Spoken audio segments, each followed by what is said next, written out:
ආධ්‍යාත්මික කියන නැඹුරුතාවයට ගොඩ වුණාට පස්සේදී එයා මේකේ හරි වෙනස්. එයා කියන කතා හරි වෙනස්. ඒ වුණාට තථාගත බුදු පියාණන් වහන්සේගේ දේශනාව මේ විදියට දැනෙන විදියට දෙන විදියට කියනවා. ඉතින් මම කියන්නේ බුදුදහමේ හැසිරෙන්න ඕන කියලා කියනවා. ධර්මානුකූල වෙන්න කියලා කියනවා. ධර්මයේ තුල හැසිරෙන්න කියලා කියනවා. ධර්මයේ තුල හැසිරෙන්න ඕනේ හෘද සාක්ෂියට ඇහුම්කන් දීම තුලම පමණයි.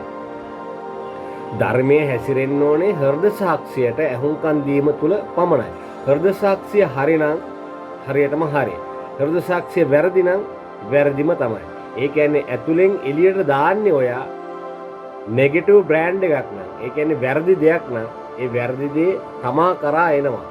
ඒක පහුවෙලා හෝ එවලේ හෝ එනවා. ඒක තමයි ස්වභාව ධර්මය කියන්නේ නීතිය. ඒක තමයි ආධ්‍යාත්මික ගවේෂකයෙකු ආධ්‍යාත්ම ගවේෂකයෙකුට දැනෙන යුනිට් එකක් තියෙනවා.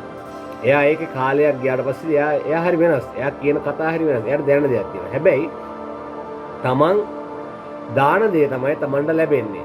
හැබැයි තමන් හොඳ දෙයක් කරලා තමන් කරපු නරක ඒකෙන් කැපෙනවා කියලා හිතුවොත් ඒක වෙන්නේ නැහැ. ඒක කොහොමවත් වෙන්නේ නැහැ. හෘද සාක්ෂිය හරිනම් මේ ඉර, මේ හඳ, මේ ගහකොළ, මේ සතා සිව්පාව, මේ ඇලදොල, මේ පෘථිවිය, මේ විශ්වය එයාට හරි දේ ලබා දෙනවා. ඒක තමයි විශ්වාසය කියන්නේ. ඒක තමයි විශ්වාසය. හැබැයි ධර්මයේ හැසිරෙන්න ඕනේ. අන්න එතන තමයි අංක 1 වෙන්න ඕනේ.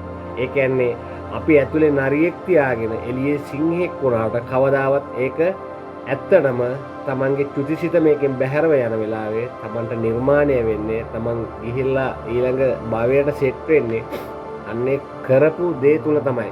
හැබැයි එළියෙන් කරපු දේ තුල නෙවෙයි, ඇතුළාන්තයෙන් කරපු දේ සත්‍ය සහ ඇත්ත කියන දේ තමයි හරි දේ. ඒක හරියටම කරන්න ඕනේ. ඒ එන්නේ ලෙවල් එකට ආවොත් තමයි තමන්ට ඒ ඇචීව්මන්ට් එක, තමන්ට ඒ පාත් එක හම්බ වෙන්නේ. ඒක අනිවාර්යයෙන්ම බලන්න ඕගොල්ලෝ.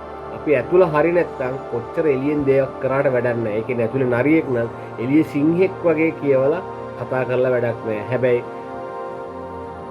ඇතුළත් සිංහෙක් නම් එළියෙන් හම්බ වෙන්නේ සිංහෙක් තමයි. ඒක හරි ලස්සනයි. ඒක හරියට මේ සුළඟ වගේ.